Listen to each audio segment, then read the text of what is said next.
Yo, what's going on, y'all? It's Cone, and it is finally time to predict the entire 2026 NBA season. I'm talking where every single team lands in the East and Western Conference, every major award, and ultimately how the playoffs turn out, who is the NBA champion at the end of the 2026 season. I am so excited for this year. There's going to be some awesome content coming y'all's way, and it begins right now with these predictions. Leave a like, subscribe if you enjoy, and let me know what's your favorite prediction, what is your least, and ultimately, who is your NBA champion at the end of this season. Let's kick things off with the standings. Let's start off with the West. I'm going to start from top to bottom, but we might jump around a little bit. The Thunder, I'd be shocked if they don't get the 1 seed again. 1 seed now 2 years in a row. Last year ran away with it, had the biggest gap between a 1 and a 2 seed ever in the history of a conference, and that was with Chet missing a majority of the season. Now, it does seem like Jalen Williams isn't going to be ready to begin the year, but I don't think that's going to be a long-term issue. Sure, you know, the Thunder will rest guys here and there because they're coming off a championship,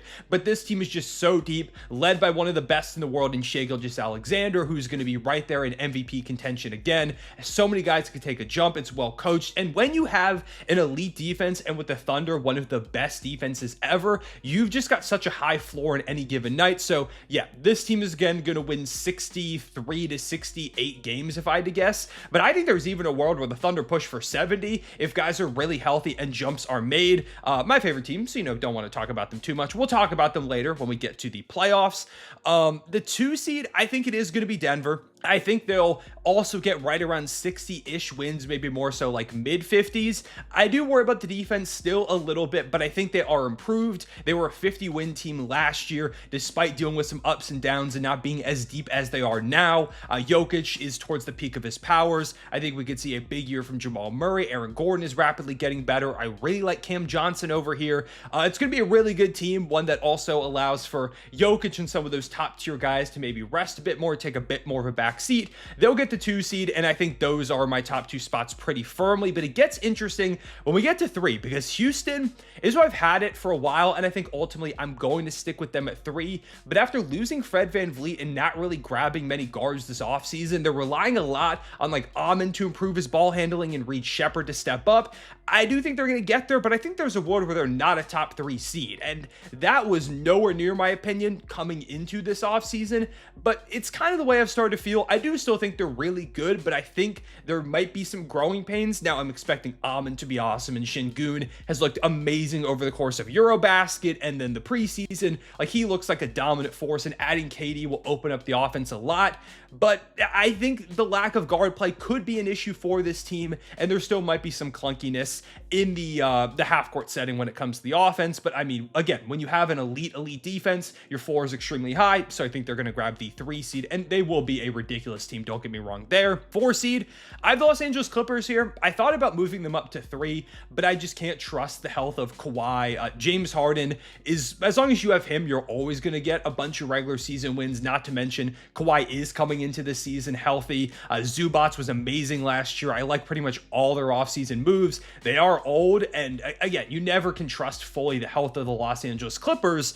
but when this team has every bit out there, they're going to be one of the best teams in basketball every single night. They've just got so much talent top to bottom, really well coached with Tyronn Lue. They're going to be ridiculous. Like, this is a really, really good team, and I think another really good team behind them are the Wolves at the 5 seed. I think Anthony Edwards is in for a massive year, could make All-NBA first team, took a leap last season, lost in the Western Conference Finals again, and all offseason you heard him talk about, I got to be better, I got to do this to get on the level of, like, you know, the Shays and the Jokic's of the world. I've got to improve in the mid-range. Like, I think he knows what his limitations are. They did lose Nickeil Alexander-Walker. I think that's going to hurt. They're relying a lot on like Rob Dillingham and Terrence Shannon to step up, and that gives me a little bit of pause, but I still think when you have a guy like Ant, who could be a top 5 player in the world this season, another all-star level guy in Julius Randle, and again, an elite defense that's kind of the great equalizer, I think it will allow them to get up here to a 5 seed.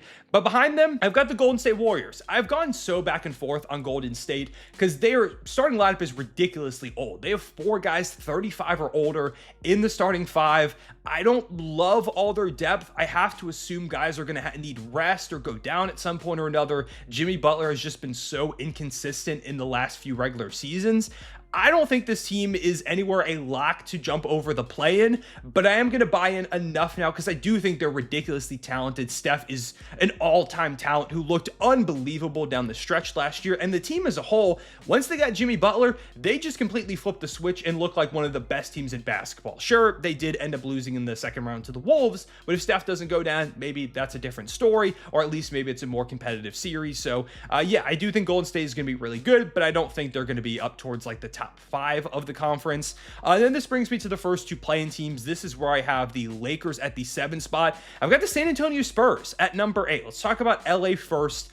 With the Lakers, I had them at 6 and the Warriors at 7, but with the LeBron news that he's going to be out till like at least mid-November, sciatica, a back injury isn't really something that's going to go away. There's also the drama hanging over the Lakers of, is LeBron going to be here next season? Could he retire? Is he going to rush himself back from an injury when he's not under contract for this team next season? I don't really know. Their defense is a little bit shaky. The fact that they have Luka makes me kind of, push all that to the side for the most part, but when I'm picking and choosing, splitting hairs with so many great teams out west, I think that's ultimately what moves them down to a play-in team for me. I could see them jumping up to like 5 or 6. I could see kind of the Wolves, Warriors, Lakers, maybe even the Clippers, depending on health, all kind of being interchangeable in these types of spots. But for the Lakers, I think I just have the most question marks. And then for the Spurs, I just made a full video on them a few days ago. I had, going into that video and kind of into the preseason, them around like the 9-10 range. I've decided to buy in. I'm going to buy in on the San Antonio Spurs. Maybe they're not like a top 5-6 seed like some people think, but I think they will end up making the playoffs. I just trust in Wemby too much, what he's shown me. I think Dylan Harper is going to be great from day one. There are a lot of role players I really like. And I think when you have Wemby, again, that defense, I keep talking about it, but also I think the offensive ceiling is a lot higher on this team than people realize as well. So give me a Wemby All-NBA first team, and this Spurs team goes ahead and cracks the top 8 in the standings in the West, which does mean I have the Mavericks outside this top 8. I've kind of been vocal, in a few videos here and there and on Twitter about not loving this Dallas Mavericks team, mainly because I think the offense is going to be a problem. I don't love their shooting at all, especially in lineups with AD at the 4. There's going to be a big burden on Cooper Flagg to really elevate this team offensively, and I think he's capable of doing that to an extent, but it's a lot of pressure on an 18-year-old to do that from day one. When Kyrie comes back, I think he helps out a lot, but even when he returns, he's a guard in his mid-30s coming off of an ACL injury. That's not something easy to just get back to hooping out of your mind from. D'Lo can hold down the fort kind of, but like there's not a lot of playmaking, not a lot of shooting. They're really invested in like the big bodies, and I think their defense is going to be great, the rebounding, but I think their offensive ceiling is kind of low. So I'm going to have the Mavericks here, plus Anthony Davis. I just really never know how many games he's going to play. And if he only plays around like 55 to 60, I think it hurts this team a lot. 10 seed, I'm going to put the Memphis Grizzlies here. This wraps up my play-in. The Grizzlies are dealing with a lot of injuries. I thought about like moving Portland here, who is my 11, but I just think as long as they get John Morant for a decent number of games, they get Jaren back and he's playing somewhat consistently for a majority of games, they're still going to be good. They're still talented. They've still got some depth here. It's nowhere near as, much of a lock as it felt like it was at other seasons in this John Morant era that they will be in the playoffs. I don't think they'll get there ultimately, but I think they've got a shot. They just got to get guys on the court, and the question is, how often can they do that? Portland, I could see, though, jumping up to that 10 spot. They've just got this amazing defensive second half of the season last year that they're coming off of. They even added Drew to that. I've liked a lot of what I've seen in preseason from this team, too. I think there's so much room to grow for Tamuni Kamara and Denny Avdia and Shaedon Sharp and Scoot Henderson, who I'm not out on yet, and Donovan Clingan and Young Hansen is so much fun to watch. I really like this Portland team. Even if they don't make the playoffs, I think they're on the right track. So yeah, I think they're going to end up there. And to round out the rest of the West, I'm going to have the Kings, I think, at 12, Pelicans at 13, Suns at 14, and Jazz at 15. I've gone back and forth between the Kings and the Pelicans. I just think with the Kings, I kind of trust their health a little bit, even though I just think they're bad. I don't think they're particularly special on either side of the ball. Like offensively, they'll have some explosions, but defensively, they're going to be an absolute abomination. And I just think the blow up is is coming sooner than later. With the Pelicans, I think there's a lot of fun talent there, and Zion is the best player when he's healthy on either of those two teams. But how often is Zion actually going to be out there? I don't really know. The Suns, they'll be fun, but they'll be bad, and I think that's ultimately good for them. Just let the young guys get a bunch of experience and see where you can go after this season. And the Jazz will be the worst team in the Western Conference. I feel pretty firm on that, although I'm excited about what they've got going on over there. A lot of very interesting young talent. I love what Ace Bailey has shown so far in the preseason. I think there could be big time seasons from like Bryce Sensabaugh and Keontae George and Taylor Hendricks, who I really like going into the draft, Walter Clayton. They're going the right way. And I do still think a Lowry Markkanen trade could come too, but especially with like the top guys in this year's draft, now is not the time to try and be competitive. Be bad again, grab another top guy next year, maybe you take a jump. But these are my Western Conference standings. Let me know what you think. Let's move on to the East. Starting off at the top, I'm going to go with the New York Knicks. I'm going to say the Knicks grabbed the 1 seed. I really like Mike Brown as the hire for this team. I think they added some good depth, although I will say Malcolm Brogdon retiring makes me rethink it like slightly, not a ton, because I don't think he was going to be this major role player, but I thought he'd be helpful. But I think this team is built to rack up a lot of regular season wins. They're a pretty durable roster. They don't have any major injury concerns coming into the season. I worry about, the viability of that defense a little bit with Cat and Brunson come playoff time, but regular season wise, I think this team is loaded and that they're hungry. They know they have something to prove, and they're going to go out there and grab a 1 seed. But I think it'll be a battle all the way down to the wire between them and Cleveland. I had Cleveland as the 1 seed, repeating as it for the longest time, but I kind of switched my mind over the last couple of weeks because, Darius Garland's health is up in the air going into the season, and Max Strus, and we've seen injury issues pop up for this Cavs team left and right, regular season and playoffs in this era. So I worry about it a little bit. I could see them not getting off to the same hot start that they did. Like, they were unstoppable. What were they, like 17-0 to begin the season? I think they maybe play a little bit more like the end of the season, where they're more so like a low 60s type of win team, as opposed to like the 70+ win team they were at the beginning of the campaign. And I think ultimately, when they get everybody healthy, they're better suited for the playoffs. I like Lonzo Ball as an addition a lot. I think he's going to be great for them. A full season of DeAndre Hunter, who really took it up a new level last season. This is still a star-studded team. They are still a championship contender, but I think that ultimately they might slip a little bit in terms of wins and just fall behind the Knicks, who grabbed the 1 seed for the first time and I don't even know how long. The 3 seed is between a number of teams, but I'm going with Orlando. I am buying into the Orlando Magic. I think this year they're going to be healthier, at least fingers crossed that's the case. Last season they were able to go 500 with Paolo, Suggs, and Franz like hardly ever playing. Never mind as a trio, just hardly each individually playing. And maybe that again pops up, but I have to believe that injury luck will kind of play into their favor at some point. They're healthy going into the season, and I think that trio now with Desmond Bane as well, like there is a world I think where they battle for even a 1 or a 2 seed if everything clicks. The defense is going to be amazing. I still think the spacing isn't fantastic, and I worry about that. Maybe there are some growing pains there, but just that defense and the upside of Franz and Paolo, who could both be all NBA level this year, and now with like a fringe all-star guy in Desmond Bane, that is a crazy top 3 to have with some depth. I think Jamal Mosley is going to prove himself as a great coach this season too. So yeah, give me the Magic as the 3 seed. 4 seed, not far behind them, I am going to have the Atlanta Hawks, another team that I'm really bought in on. I love the additions they made with Nikhil, with Kristaps Porzingis. I think they've built this great defensive framework around Trae Young with Dyson and Reece Sachet and Jalen Johnson and OO. This is going to be the best supporting cast, the best overall Hawks team that we've seen in the Trae Young era. I think they are a dark horse team to make a conference finals run. Same thing with like Orlando too. I forgot to mention that for them. But this Hawks team is going to be really good. They're going to have a lot higher floor defensively. Offensively, they could really pop.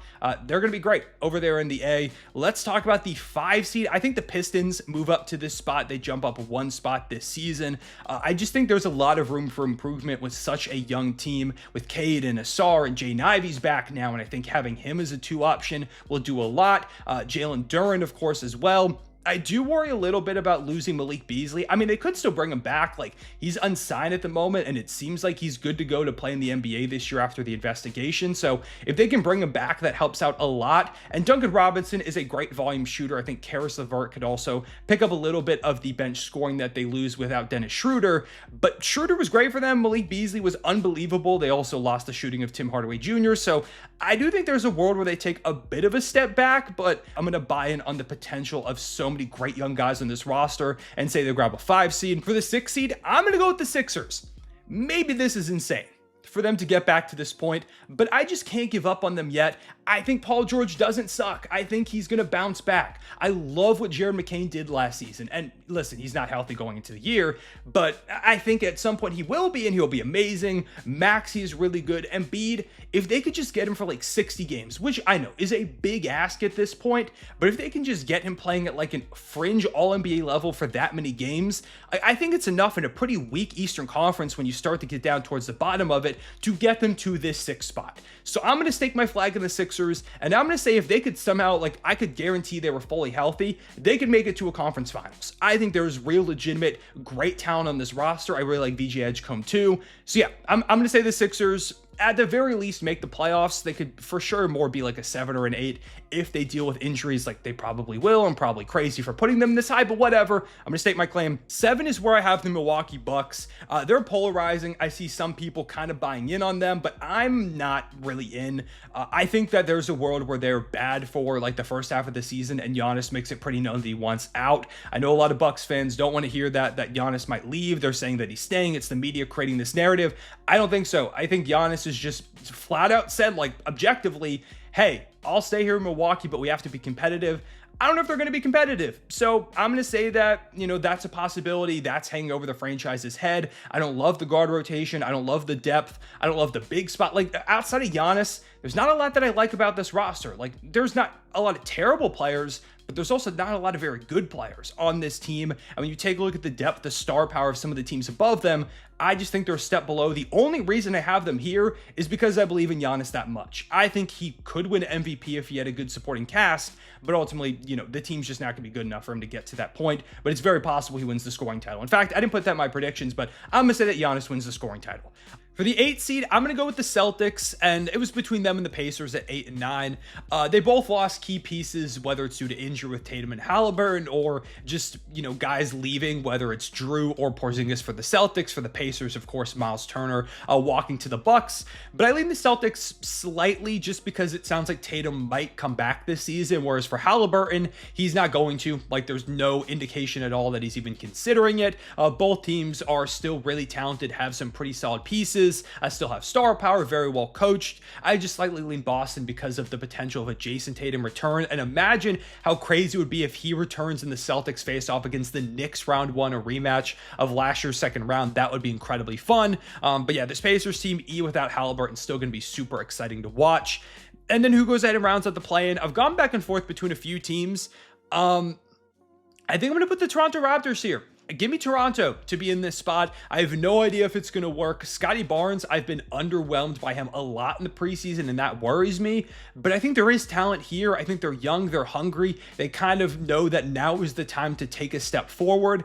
I don't think it's up to like a playoff team, but I think making the play-in and being competitive in that first game, or maybe even they beat an injured Pacers team and they manage to get within a game in the playoffs and just lose, I think that in of itself would be a successful growth season for this team. Just show that this core can somewhat work and you're in a good spot. And that does mean the Miami Heat don't make the play-in. I think Tyler Hero's injury to start the season is a brutal loss that's really going to hurt them. They're going to rack up a lot of losses. I think this offense could really struggle. I mean, there is a world where I'm severely underrating them. Like at one point, I had the Heat as like an 8 seed or a 9 seed, but I just think the more I think about the Hero injury, the less I'm buying into them. I also think they're in this weird like middle state. They're in a flux. Eric Spoelstra is an elite coach that will probably still get them to like 41 wins. But for right now, I'm going to put them at the 11 spot. Then I'm going to put the Chicago Bulls, the Charlotte Hornets, the Wizards, and the Brooklyn Nets in that order. For the Bulls, they were great down the stretch last season. Giddey, Kobe White, that backcourt really clicked. We'll see if they can do it for a full year now.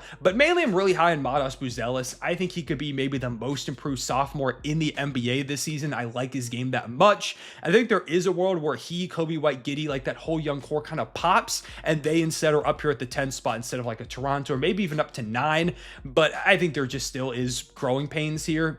There is a lot of room to kind of figure out their identity. And do they trade Nikola Vucevic, who last year had like one of his best years in a long time? Like, I don't know if he's going to replicate that. Charlotte, I want to buy into them. They just had a great preseason game, but ultimately I think it's just too early. I worry about that defense a lot. Unsure how the big man rotation is going to look, if it's going to be competent, and I just never see them healthy. The Wizards, they've got like McCollum and Chris Middleton, a couple veterans, some decent pieces. I think they'll be better than the Nets, but it won't be like a ton. Although I do think the Nets are going to win like 15 games. I think this team is going to be really, really bad, as they should be. They should go out there and try and get a top pick. I think this is the season to go ahead and do so and find somebody to lead them into this full rebuild that is now underway. So this is my Eastern Conference standing prediction. Let me know down below in the comments. What do you like? What do you hate? Let's move on to awards. Real quick before I get into awards, I want to thank Underdog Fantasy for sponsoring this video. Underdog is the best place to play daily fantasy sports or make season-long plays, and since this is my season prediction video, I went ahead and made a 5-man one that I feel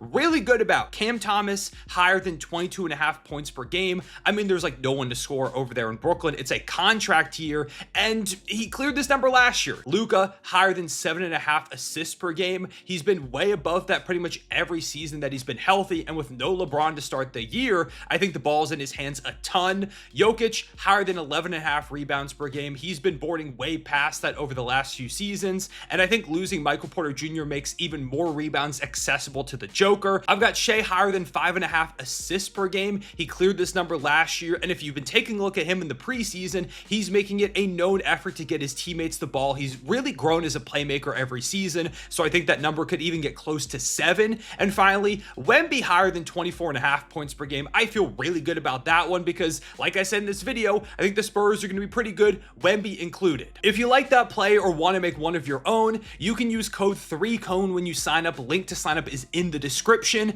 and you'll get $100 in bonus funds when you play $5. And you could use some of that on opening night, Thunder versus Rockets, or Warriors Lakers for Thunder Rockets. Kevin Durant's combined points, rebounds, and assists is currently listed at 0, which I imagine he'll get more than 0. And I've also went ahead and paired that with Chet higher on his points and Shai higher on his points, rebounds, and assists if you want to play for the opening night game as well. But yeah, again, shout out to Underdog for sponsoring this video. Please remember to play responsibly. Let's get to the awards. Let's start off with a layup. I think Wemby's going to win Defensive Player of the Year. Everybody's going to predict that. I'm sorry it's boring, but he was going to run away with it. He was running away with it last season before he didn't play enough games.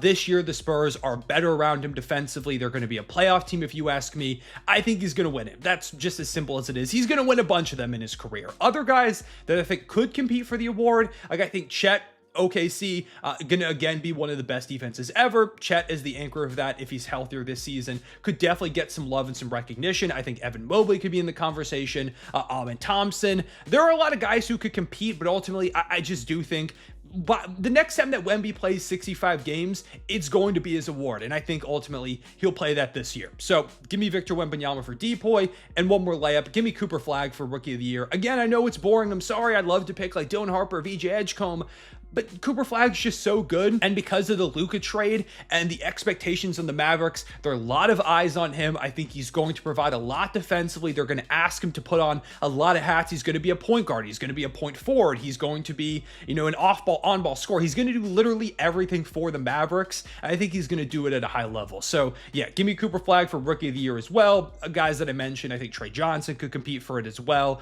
over there in Washington, just putting up a lot of buckets. Like there are a number of guys I could get into, but I think it's just Cooper Flagg. Now let's talk about the more contested awards. Most Improved Player, I'm going to go with Benedict Mathurin. Nembhard, another Indiana Pacer, is the favorite, I believe, at this point.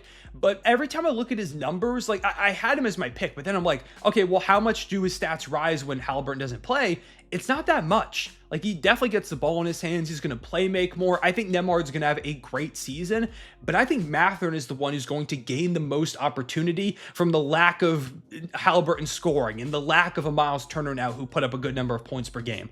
I think Mathurin can get north of 20 points. It's a contract year too, so he's got to lock in. I think there's a lot to be had for him on the defensive end as well. I just think this could be a great season. I think he could be a borderline all-star if the Pacers are right there competing for a playoff spot when we get to February. I do think Siakam would be the one to get an all-star nod, so I don't know if Mathurin gets there, but I think there's a world, like there are some open guard spots in the Eastern Conference with Dame being gone now, and of course Halliburton is out for the season.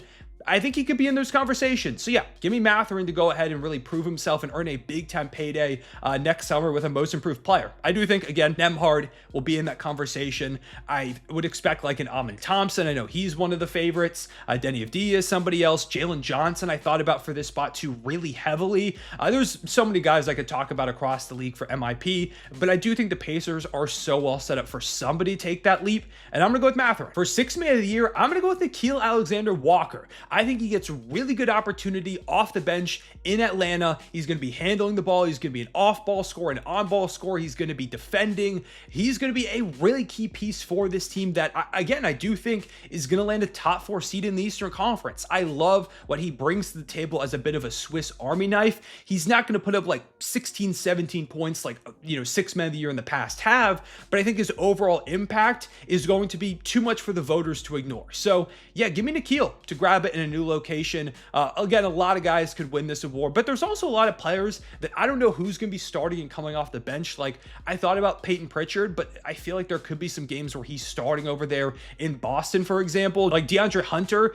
in Cleveland, if I knew he was going to be off the bench all season, he would probably be my pick. Ty Jerome, I think if John Morant deals with injury, could be starting a lot in Memphis. He was another one of my top candidates.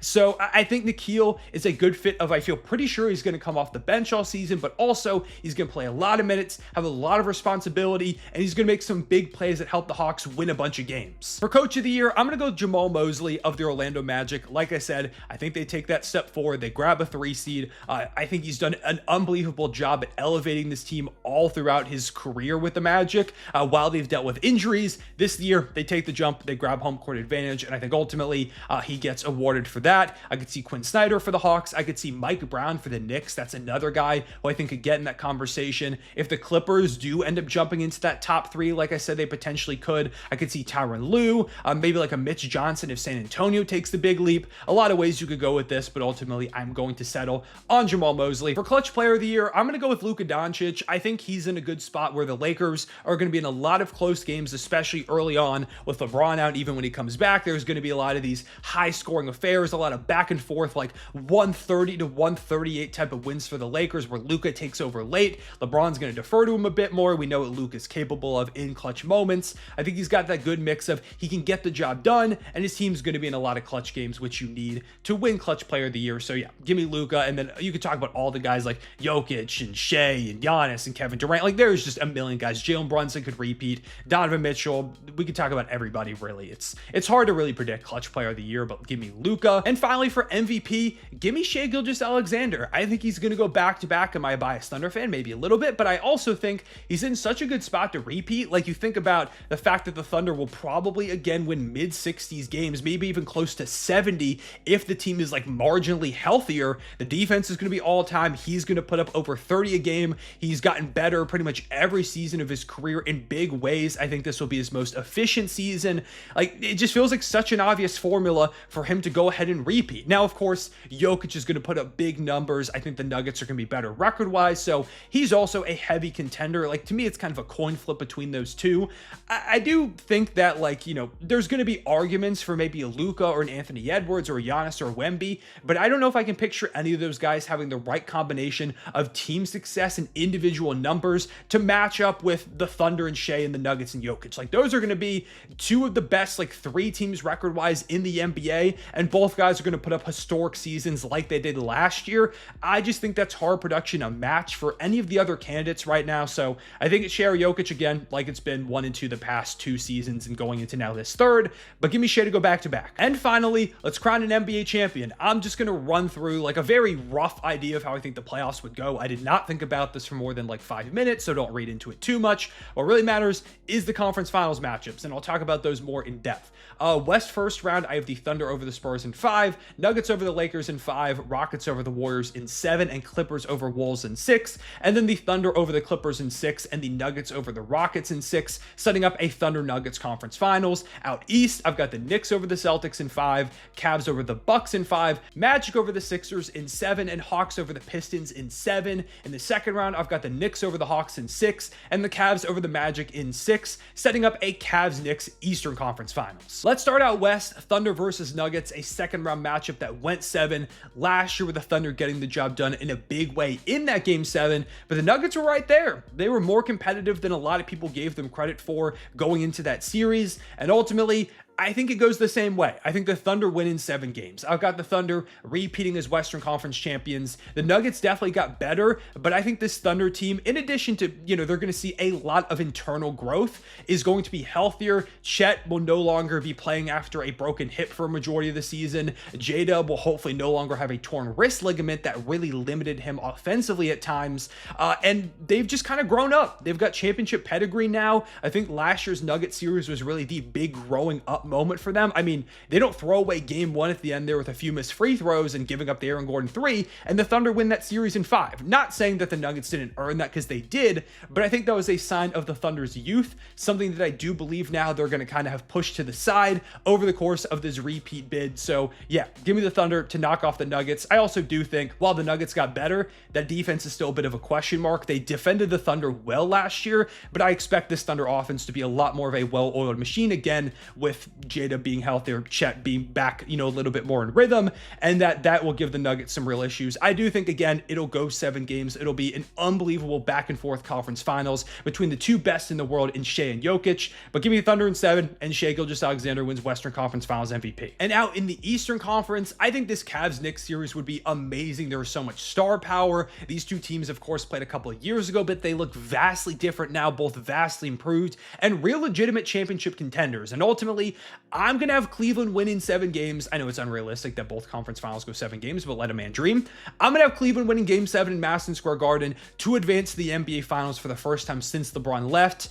I just think the Knicks, while they are better and I really like this roster, I continue to worry about the viability playoff-wise of a Jalen Brunson and Cat defense. Those two guys are just such big liabilities, and I do think having Mitchell Robinson at the 5 there is going to help alleviate some of those issues. And if Mikal and OG can really lock in, there are really good defenders to aid them, and I think their improved depth is going to help. But ultimately, Cleveland, I think, is just more well-rounded. They have had some playoff performance issues, 100%. They've had some injury issues. If the Knicks get the job done here, I'm not surprised at all. I've gone back and forth between these two teams, but there's just something about Cleveland that makes me think others have given up on them. Others aren't really giving them a chance. I am going with Cleveland. I think Evan Mobley has a jump in him. I think Garland and Donovan Mitchell both have improved playoff play in their systems. They get healthy. They've got a deeper team now. I think year 2 under Kenny Atkinson is going to be a big one. They're going to get to the NBA Finals, and I'm going to have Evan Mobley winning Conference Finals MVP, locking down defensively and giving them over 20 points per game. And so we have Thunder versus Cavaliers in the NBA Finals, last year's 2 1 seeds, 2 teams that had historical years playing 1 year later in the NBA Finals.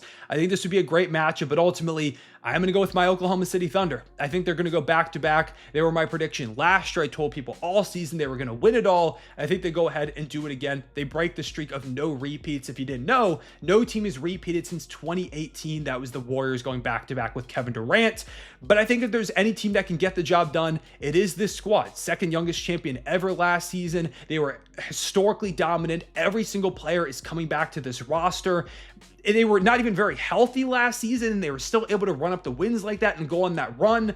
I don't think people realize how much better this Thunder team can be this season on both ends of the ball, and how much they could just go out there and dominate again. It was not at all a fluke that the Thunder won the championship, that people are saying this could be a dynasty. I think they're capable of it, and I don't think that's the Thunder fan in me saying it. Cleveland could win this series, 100%. They're very versatile. There was a lot of star power, but I think the Thunder, with the guard defenders that they could throw at Garland and Mitchell just relentlessly, whether it's Dort or it's Kaysen or it's Caruso or it's Shai, it's Jalen Williams, and having Chet and Isaiah Hartenstein, that double big duo to go up against Evan Mobley and Jared Allen, I think it gives the Thunder ultimately the edge, also just a little bit deeper. They've got that championship pedigree. So yeah, give me the Thunder in 6 over the Cavaliers. Shai, Finals MVP, and the first team to go back-to-back since 2018. And listen, I don't pick back-to-back champions very often.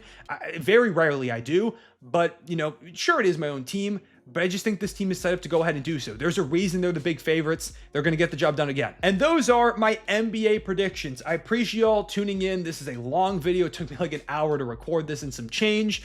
So please leave a like and subscribe if you enjoyed. I want to hear your NBA predictions, what you agree with and disagree with. I love having this conversation. I am so excited for this NBA season. I can't wait to get into it. But yeah, I appreciate you watching and sticking with me all throughout the offseason. Next video you see from me, we'll be talking about opening night most likely. Unfortunately, that is such a great sentence to say, but for right now, I appreciate y'all watching. I'll see y'all later. Rewind, say it back.